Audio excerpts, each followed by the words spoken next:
Welcome to TYRO TV. I'm Ron TYRO. And I'm Cathy TYRO. And for those of you that don't know who we are, Ron and I are the co-founders of the Ridge Project and the co-creators of TYRO. TYRO is a Latin word which means apprentice, novice, someone learning something new, a warrior. And that is what we developed out of our own personal journey, TYRO. Right, and our journey included 15 years of incarceration, Ron doing time on the inside and the kids and I doing the time on the outside.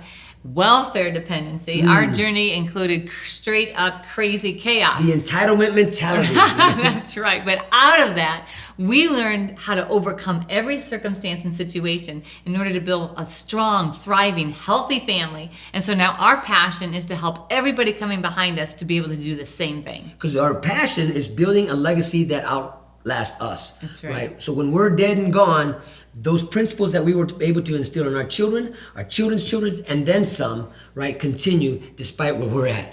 That's absolutely right. And so part of what we do is TYRO TV, which is you watching us here today. And we're going to share with you some information and things that we've learned and or some success stories and help you in your journey from prison through reentry into reestablishing yourself in your home, your community, and the workplace. And today we have a great visitor with us today. A powerful man of TYRO, right? He comes from all types of backgrounds. He's come through all types of experiences. And at such a young, early age, has really harnessed the power of what it means to be a leader, what it means to be somebody contributing to society, despite the pitfalls he had to face, because he was an overcomer. He's an overachiever. He's not letting his past define him, but instead letting it qualify him for his future. So we're gonna have a lot of fun today as we learn about the life of Daniel Wolf. TYRO Daniel Wolf. That's right. And so you don't want to miss this episode, because we're going to really get to hear how he's been experiencing, where he's at right now and in the moment of his life. And we know not only it will inspire you, but it will also bring hope to where you're at right now. And I also know that you're going to learn some tips, some things and tools that you can do right now to prepare you for your successful reentry, to get you in the right mind frame of what's it going to take to be a dad. We're just really excited to have this guest with us. And so if you'll stay tuned, when we come back, you will see Daniel right here with us sharing his story. You don't want to miss it. TYRO Dads will help you to see who you really are on the inside by coming to terms with your past, present, and future. You'll begin to move forward by using your time on the inside to transform yourself. We know you're not the only one serving time. Your family is too. Overcoming the issues that existed prior to and during incarceration are often more than what many families can survive. TYRO Dads has a unique method of reaching and healing families based on Ron and Catherine TYRO's own personal experiences. TYRO Dads works exclusively with incarcerated fathers who have minor children. The program lasts for 10 weeks and focuses on intensive character development. You'll be taught to take responsibility for your actions, to own it. You'll be prepared to overcome the obstacles of incarceration and transition back into your home and community, both successfully and permanently. Upon successful completion of this program, you will earn the title of TYRO, which means a warrior, someone learning something new. You will be one of the honored, a man worth following. If you think you have what it takes to be a TYRO, or you want to know more, contact your local project facilitator or your institution staff. Welcome back to TYRO TV. I'm Ron TYRO. And I'm Cathy TYRO. And today we have with us a very special guest. We've got Daniel Wolf. Dan, thank you so much for coming in today. We appreciate you coming in. It's good to have you. I know you were working, or did you work today or you work tonight? Yeah, I work third shift. I actually just got off and headed out this way. Wow, so you haven't been asleep since yesterday. I took a power nap. Oh, power nap. Always That's good. awesome. Power nap is good. Yeah, he's tyroing up. He's like, got to tyro up, show up. Yeah. Well, you know what? We really appreciate you taking time to share with us what you've been experiencing since you've been home. And it was guys, a lot of great new news coming into your life, and we can't wait to hear about that. And so just give me an example real quick. When you first came out, what was the first thing a barrier that you had to overcome? The first thing the first struggle I probably had to deal with coming home was just, reintegrating from not being in the picture, just not going through the day-to-day motions, not being around people. I just had to feel everything back out, so I didn't feel out of place. So I felt at home. Yeah. Like, okay, where do I fit in now? So they're all in this kind of groove. Yeah. Yeah. I remember, Ron, when you came home, it was kind of the same thing. And I kept saying, well, look, come on, join. He's like, okay, I'm just trying to figure out, like, okay, where do I fit? Yeah. And you don't want to rush into it, though sometimes the family's pushing you. Come on, let's go. But it's overwhelming. Yeah, it is. There's peer pressures that come into play, but I feel like I'm stronger than any peer pressure that I've been faced with. But that was a problem too, just certain friends, but they do it subconsciously. They don't realize, Right. that it's really negative, trying to hand me certain things and trying to do certain things with me, so that was a problem too. But I went through the halfway house, the VOA, so I didn't come straight home. So that helped me out too. So they put a limitation on my movements, so that allowed me to feel things out too. So that was a benefit. So That's that was awesome. a great transition from the penitentiary to the halfway house, so you could acclimate back into society at a slower pace. Yeah, it was beneficial. Okay, That's wow, that's awesome. good to hear. Yeah. I truly believe that that's what that place is there for, Right. so that you can see what's out there before you decide to get in it. So tell me what you're doing now. So what is it that you are doing? Are you working? And if so, where do you work? What do you do? Yeah, I'm working. I work third shift at the Andersons right now. Just production, just putting together bags of fertilizer. Obviously, they shut down the retail shop, but they're still thriving as far as their production of the fertilizer and all the lawn care, lawn feeds. So that's what I do as far as my work-wise.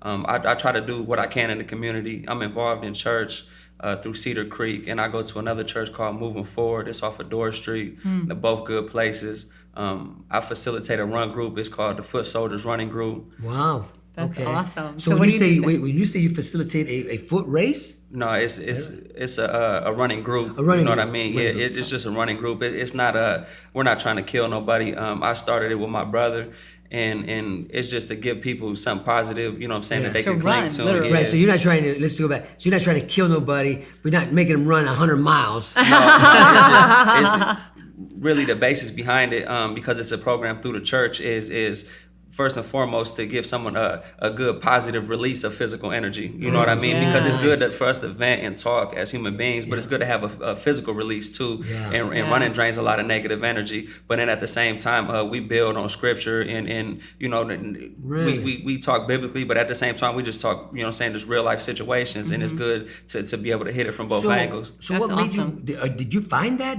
Were you the founder of that? Was that your vision, your idea, or did you walk into that? No, I it's my vision. That's what I started. I hated running growing up. All growing up, I hated running. I played football when I was a kid, basketball too, never liked it. In the penitentiary, I started running on a consistent basis, and that's how I substituted, doing drugs and smoking and drinking, because when I first got incarcerated, I was still indulging in certain things that I used to indulge in Okay. before. And that's what I used to substitute. It was running, and then I started going to school. So it was just like building myself intellectually and then running, you know what I mean? That's how I substituted all the negative things I used to do. So what is the organization called that you're finding that you founded? Yeah, it's called the Foot Soldiers Running Group. Right now, it's not an actual organization. Right now, it's just through the church. They have I facilitate the group. I started it. You know what I mean? And I would like to one day, turn it into an organization. But right now, we're Absolutely. just at the beginning That's stages. awesome. Wonderful, man! Congratulations. That's powerful. So do you think it's important to be engaged in the community or in other activities besides just work and home? Yeah, most definitely. That's what's on my heart. I know that people are going to identify more with me, as far as the people that we're trying to connect with. They're going to identify more with me and people like us than they are someone who they can't relate to, someone who hasn't been through the same motions, who hasn't been through the same struggles. So I understand how powerful our positioning really is. So I want to utilize that and do some righteous word. thing in the process. Good word. How powerful our position is. Do you hear that, dads? How powerful your position is because of your experience you're having. So you were able to take your experience and you became the expert in your field, right? So you're an expert in your field and you were able to harness that intelligence and everything you were acquiring in there, boom, you turn it into foot soldiers. And now right? helping other people. And now you're Yeah. helping other people. Like the foot soldiers, essentially it was like foot soldiers in Christ. Right. You know what I mean? But it's just being a foot soldier, period, in your community, and actually buckling down and getting in the trenches and helping the people out who really need you, instead of just doing things for yourself. You know what I mean? Just you got to believe and participate in things bigger than yourself. So that was the basis behind it. It sounds like TYRO. It sounds like I you're know. describing TYRO, man. Yeah. How did TYRO affect Well, you? you know wanna what? go? Let's hold You that go? question. We have to take a short break. Okay. When we come back, we want to hear your TYRO journey. Like, how did you become a TYRO? What was the impact in your life? So stay tuned. When we come back, we're going to hear about the TYRO journey from Daniel Wolf. We'll be right back.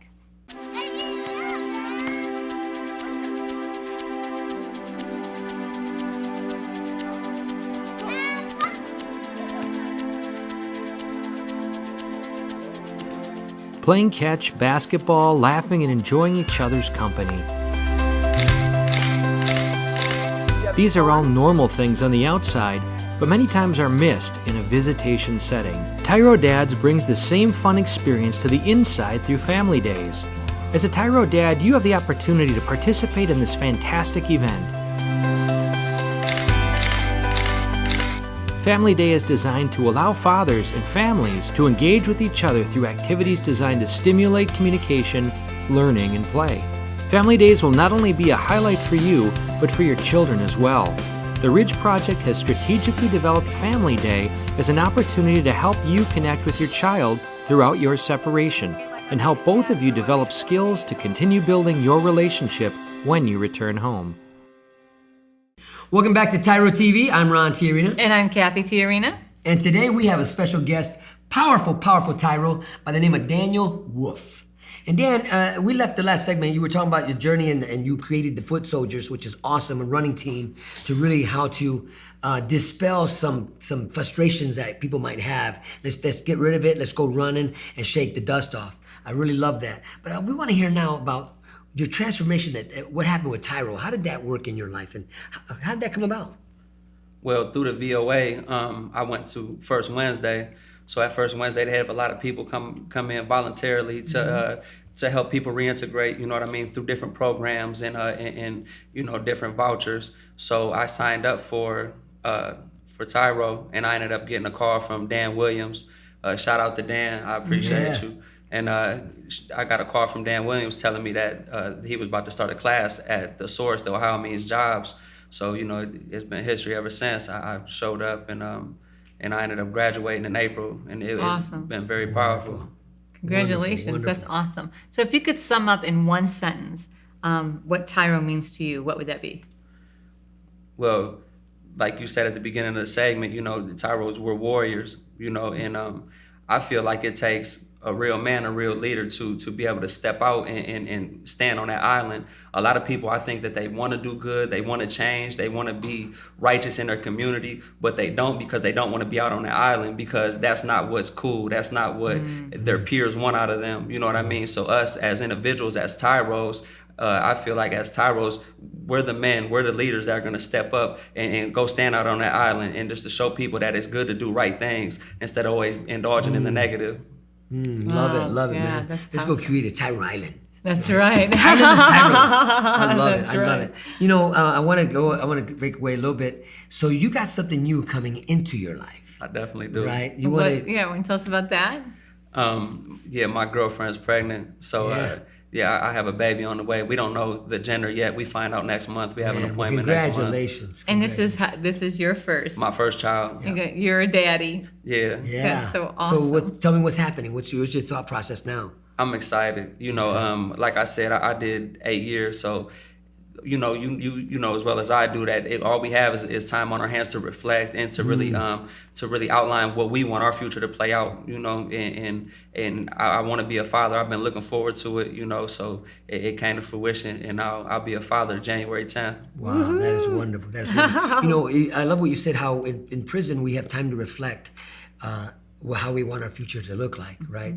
And that's a scary place to go because we're reflecting. Also, we have to walk with regretting, right? All the regrets. But I'm so thankful that you're here today because you didn't allow your regrets to dictate your future, right? You allowed your vision, your future casting to dictate what's going to happen. Right, and you're out here demonstrating it. You're out here working hard. I understand recently you just got released from something also. right? Yeah. You just graduated from another level of promotion. What was it? Yeah, well, I just got my ankle monitor cut off. Yeah. Yeah, Yeah, so- boy. Free indeed. Yeah, so it's been a process. I did 7.5 on the ends, and then the last 6 months I was in the VOA, so they put me on ankle monitor in February, and I just got it cut off June 22nd. So that was a powerful day too. Yeah, Man. that is awesome. Congratulations. Man, that's Yeah, I wonderful. appreciate it. That is That's awesome. wonderful. So if you could, I have two questions, and so in whatever order you want to answer them. One is, what was the hardest thing to do as you were released coming back home? And the second one is, what was the easiest thing to do as you came back home? I'm gonna go with the hard route first. Being a convicted felon, and then like I said, I got locked up young. I don't have any credit history whatsoever. I don't have any previous renter's history. So like as far as like going to try and getting certain things as far as on a credit line or just to establish my credit, because credit's everything, and I don't think a lot of people realize that. You can't just bury, some money in the backyard and assume that you can go to a bank and they're going to acknowledge what you got buried in the backyard. So right now it's just trying to establish my credit, and that is a process.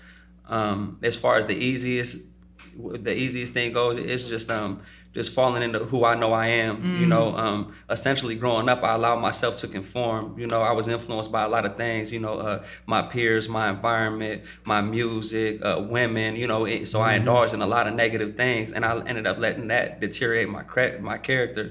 So while I was incarcerated, I had enough time to really sit back and reevaluate my life and come to terms with who I am, and what I'm really gonna allow my character to be based on. So now I allow my character to be based on my heart, my instinct, my mind, my faith, you know what I mean? Instead of allowing my character to be based on me trying to live up to a reputation or me trying to prove myself to other people, so it's just coming home, to answer the question, it's just coming home into who I know I'm meant to be, who God wants me to be, and that's just to help out in the community and to do what I can for my family and my friends and the city of Toledo, essentially at first, and then hopefully we can impact the world. That's Man, awesome. That was What a good great word. answer. Great answer.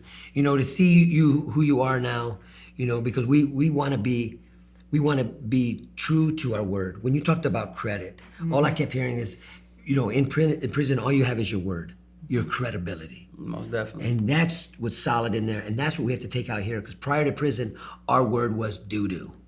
Right? Nobody could take us at our word. But now you're establishing yourself, and the proof is in the pudding. And you're the pudding. And you have to diligently every day protect that. Protect your word. And dads, that's what we're talking about. How do you protect the legacy that you're building? So we have to take another short break, and we'll be right back with more wisdom, more tips, more tools from Ron and Daniel. Stay tuned. We'll be right back.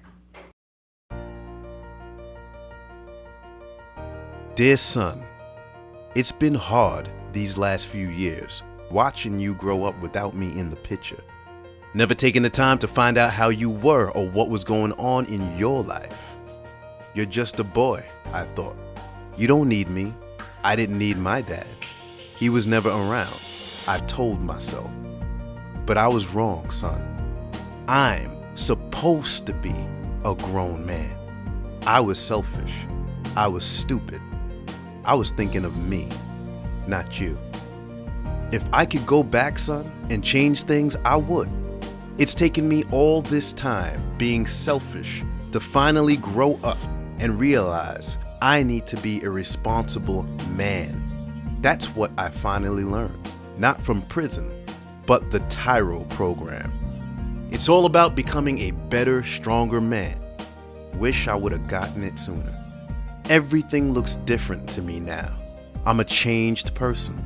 I know I need to be there for you now. It's not about me anymore. It's not about being cool. It's not about who I run with. It's about mom. It's about you. It's about being a better man, learning something new in my life. It's about being a TYRO, a man worth following. I'm your dad. You're my son, and I love you.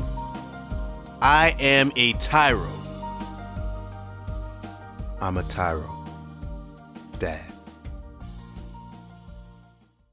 If you think you have what it takes to be a TYRO or just want to know more, contact your local Ridge Project facilitator or your caseworker. Welcome back to TYRO TV. I'm Ron Tiarina. And I'm Cathy Tiarina, and today we are having a great conversation with Daniel Wolf, talking to Daniel about what the things he's overcome, what he's experienced as he's just recently transitioned home. He's been out less than 4 months. December 26th December is when I arrived at the halfway house. Yeah. Yeah. I've been on ankle monitor. I was on ankle monitor since February, and I just recently got off that a couple weeks ago. Man. So yeah, it's all fresh still. That's awesome. That's So awesome. during break, we were talking to Dan about other things that About he's credit. credit, man. Because we talked earlier. Are you a man of your word? Can people take you at your word, or is everything you say still suspect? Right. Right. And so when you don't have credit, you've got this like kind of gap in your life from being in prison, right? Being off the radar, no credit, and then coming back and reestablishing. Daniel had mentioned that it's one of the hardest things for him. So tell us a little bit about your experience in trying to buy a car. Well, I understood that one way to build my credit would be go finance a car. You know, if you do buy here, pay here, most of that doesn't go towards your credit. So I was going to finance a car. There you go. I didn't know what they were going to do as far as interest went. So the first dealership I went into, they hit me with 22% interest. It's too high, you know what I'm saying? Even at that interest, I'll end up, you know what I'm saying, getting 2 for 1 on a car, you know what I mean? Because, you know, just like in the penitentiary, you know, you go to somebody, if they don't trust you, they're going to 2 for 1 you, you know what I'm saying? You're going to have to pay for it twice. Well, that's one thing when you're dealing with noodles or a bag of chips. It's another thing when you're dealing with a car, That's you right. know what I mean? Yeah, you buy a Yeah, $10,000 like twice. car. Yeah, Pay you're gonna end up $20,000. paying, you know what I'm saying, $18,000-$20,000 for it. So I shopped around. So then I was going to different dealerships. Every dealership I went to after that was they were the max, state max is 24.99%. So that's what they were trying to hit me with. So you know, in that moment, it crossed my mind like, well, I need a car, and I can walk away without paying anything. The car dealership will give you the car. You don't have to pay anything, tax, title, everything is done. But then I had to, you know what I'm saying, really take a step back away from the situation and understand like how much of a damper that's gonna put on my life. You know, just allowing myself to fall victim to this. That was hard to do, right? That was. Because I can in that moment without having any money, just being licensed and insured, I can drive off the lot with anything I want, not having credit. Yeah. But paying for it later. But paying for Major. it later, years down the line. If I go get a $20,000 car, I'm gonna end up paying $35,000-$40,000 for it. I'm gonna pay for the car twice because I was too thirsty. I wasn't patient. Oh, that's a I good was word. too thirsty. Gotta be patient. Oh, That my is goodness. awesome. So you didn't do so it. You didn't do No, I didn't do it. That is Wow. awesome. Give him a high five. Yeah, That's man. awesome. I couldn't. We do know a that. lot of individuals and families that we try to convince them, please don't Don't rent, do it. Don't do it. But they And then- get desperate. Yeah. And then what ends up happening is a couple years later, they're suffocating, right? Ugh. The car gets repoed, then their credit is even worse, and then they Or just feel like or they the can't car get back. got dinged. Or and- it breaks down. And they can't fix it because they got no money because they're paying that car payment for the next 10, 15 years. So now the car is deteriorating right before their eyes and they're paying for something they're not even driving now. Yeah. Oh. So good choice. Good I went choice. to a buy here, pay here lot. So I'm in there and I had $700 on me. So I'm looking at the cars that were available with a $700 down payment. Yeah. So I'm looking in the midst of doing that, a guy comes in behind me. He was a Spanish man. He didn't speak English. He was with his daughter. He had just bought a car, right? And it already broke down before he even paid his first payment. And they told him, they like that, as soon as you drove off the lot, it was yours. That's on you. That's not our problem. Maybe we can see what we can do, but we're doing this just on the strength. That's not our problem. Right. You know, so it's just understanding, you know, they might present themselves, you know, the handshake don't match the smile. You know, they might present themselves a certain way, but that's just for their pockets. Yeah. Right. That's not for actually trying to help you out. Yeah, that's a good it's word. so That's a good true. word. So you took that experience, what you witnessed, and walked away. Yeah, I walked away. He actually sent someone out the door to come follow me to the car. He's like, "Hey man, why you leaving?" And I told him, I said, "Man, I seen how you did that, man. That's not right. You just don't do people like that." Well, no, and he tried to explain it to me, and I told him, "You don't owe me an explanation. I'm not doing business with you." And I left. Right. That's Wow. awesome. Yeah, good for you. Holding the line for character. And I love that because once you start living a different lifestyle, Yep. and I think about, you know, in our own situation and your situation and so many other tyros, that not only do you hold the standard higher for yourself, but also for other people around you. That's right. And so looking at that, it was like, you know what? That's not okay. How you just treated that person is not okay. It's not okay to treat anybody that way. And why would I do business with you? Even if So you don't treat me hopefully- that way. Hopefully they took that to heart Yeah. and said, you know what, we got to change something. Right. You know what? Yeah. So what happened eventually? You wind up getting a car. Yeah, well, actually, I had a childhood friend of mine. He sold me a car for $400. Okay. You know, it's just a runner. It's Yep. a, you know what I'm saying, Point A to point B yeah, car. point A to point B, just get where I'm going car Yeah. right now. But it's humbling. You know, Yeah. like I don't mind riding a bus. I don't mind walking. I run a lot, so I'll run certain places. I ran to work. I ran back from work. You know what I mean? I don't. It's all powerful to me. Yeah. Like I try to explain to people. Like I have friends, and they'll see me get on the bus and like, why didn't you call me? I'm like, well, getting on a bus is cool to me. It's powerful because the last 8 years when I got on a bus, I was shackled to someone else. You know what I mean? Like there wasn't no freedom in my bus ride. You know, just like when I run. Well, why do you run places? Well, I just ran in circles for 8 years. So and now it's okay for me to I'm sightseeing now. You know what I mean? It's all powerful. Good word. Let me ask you a question here. And so practice makes what? Permanent. Permanent. So I can see that the things that you were practicing inside the penitentiary, they become permanent in your life, and you've taken those principles and you learned and you're doing them out here now. Yeah, and I started to apply them. Yeah. You know, I used to try to tell people, you know, I made my change in the penitentiary. Like I said before, my first couple of years, I was still indulging. I was still doing things that I did before my change. And it took a while for me to really come to terms with, you know what I'm saying, who I was and what I wanted the rest of my life to look like. But I used to always tell people, you know, whatever you're doing here is going to surface when you go home. You know, if you're in a penitentiary, you're drinking, you're smoking, you're stealing, you're conniving, you're finessing. These are all principles that you're going to take home with you. You know, that's going to be who you are on the streets. A lot of people try to rationalize, well, this is who I am because I'm in the joint, because I'm in the penitentiary. That's right. But no, that's your true character. You know what I'm saying? That's what you're allowing to surface, and that's the same person that's going to follow you home. So it's just about, you know what I'm saying, building some righteous principles, some structure, and taking it home with you. Man, that is a great word. So look, we're gonna take a break, but when we come back, we're gonna wrap this all up, and we're gonna really hit Dan with some hard questions. Stay tuned. We'll be right back. TYRO Dads will help you to see who you really are on the inside by coming to terms with your past, present, and future. You will begin to move forward by using your time on the inside to transform yourself. We know you're not the only one serving time. Your family is too. Overcoming the issues that existed prior to and during incarceration are often more than what many families can survive. TYRO Dads has a unique method of reaching and healing families based on Ron and Catherine Tiarina's own personal experiences. TYRO Dads works exclusively with incarcerated fathers who have minor children. The program lasts for 10 weeks and focuses on intensive character development. You'll be taught to take responsibility for your actions, to own it. You'll be prepared to overcome the obstacles of incarceration and transition back into your home and community, both successfully and permanently. Upon successful completion of this program, you will earn the title of TYRO, which means a warrior, someone learning something new. You will be one of the honored, a man worth following. If you think you have what it takes to be a TYRO, or you want to know more, contact your local project facilitator or your institution staff.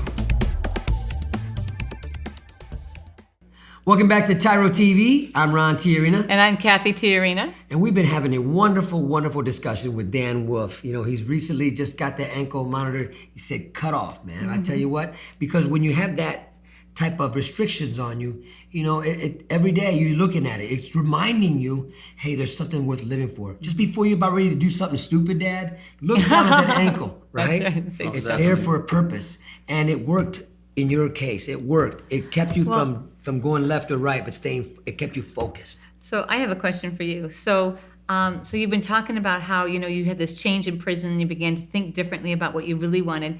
Do you think that if you would have just kept doing stupid stuff your whole bit and then came home, that you would be enjoying the same amount of success as you are now? No, not at all. Why not? Because everything that I was doing in the penitentiary would have followed me home. You know, I'd have been the same person I was when I essentially got locked up to begin with. You know what I mean? There would have been no change. My change came to fruition while I was in the penitentiary. But, you know, until you really put yourself in circumstances where you got to apply, you know what I'm saying, everything that you're learning along the way, that's when it's real. You know what I mean? We can sit in a joint. You know, there's a lot of good talkers in there. But when if you're not applying it and your actions aren't showing, you know what I'm saying, the things that are coming out of your mouth, it really doesn't add up. That's That's awesome. right. So you need to be who you say you are, or you'll be exposed for who you really are. Yeah, most definitely. Yeah. like I said, I got sentenced to 100 months. And I don't look at it like a regret. I don't regret it at all. I wouldn't change nothing because it saved my life. It helped me become the man I am today. You know, it prevented me from doing a longer stretch. I know if I would only had like a year, 2 years, I probably wouldn't have made my change. You know what I mean? So it's all been powerful. I wouldn't change a thing. Wow. That is a good word. So if there was one thing that you can leave with, especially dads out there, I mean, as you're facing fatherhood, what is something that you think that they could be doing right now inside there to prepare themselves to transition back out and home and be the dads they need to be? One thing that's been on my heart lately is just seeing things through. You know, when coming from our environment, it's easy for us to see something through. If we're about to go meet up with some ladies, we're gonna see that through. If we're about to go hit a lick, if we're about to go do something negative, it's easy for us to see that through, and we'll plot it out and we'll do everything to a T. But every time it comes to something positive, it's easy for us to give up. It's just that forget it mind frame where it's just like, man, it doesn't even matter. You know, I just ask you to see things through. For real, you really got to understand how powerful your presence is out here, you know, or even if you're doing a stretch and you may not see freedom again, your presence is powerful in there because there's people in there that need you. See things through, man. If you get involved in college, don't give up on it. If you start a workout, don't give up on it. If you're a father, just because you're incarcerated, don't give up on it. Stick with it, man. See it through. Do what you can. You might not get the most positive feedback at first. Things might not work your way, but the harder your struggle, the more powerful the end result is going to be. Just see everything through, man. Just be who you are. You know, it's okay to be different. You know, it's okay to step out on the island like I was talking about and be different and take the step in the right direction. People will follow you. Some people might not take to it. They might not respect it, but eventually they'll understand it. And you know, someone told me a while back, you know, if you want to be understood, to seek to understand other people, you know, so just, you really just got to be one with your environment and really be who you are, not who your peers want you to be, not who your environment wants you to be, not who social media wants you to be, you know, not who they want you to be in a cell block, who you are at heart, you know, to see things through, man. Awesome. Great word. Love that word, see it through. You know, be consistent in what you're practicing. And practice makes what? Permanent, seeing it through. You know, as we wrap up this one, I just want to thank you, Dan, one more time. I appreciate you having me. What Thank a you, pleasure. Man. It's great to have you here. It's been a pleasure to have you on I appreciate TYRO TV. you having me, and I want to say thank you. I graduated the TYRO leadership class, and they blessed me with a suit and a nice suit and a pair of dress shoes, and it's powerful. You know, I want to thank you. You're welcome. For it's our pleasure for the graduation gift, and I want to give a personal shout out to Dan Williams. That was my facilitator. Dan. He's played a powerful role in my life since I've been home, and I want to thank him. So I appreciate you guys having me. Well, thank you. Awesome. Thank you. Well, we want to thank you also for allowing us to be part of your journey. So always remember, until next time, That we are rooting for you.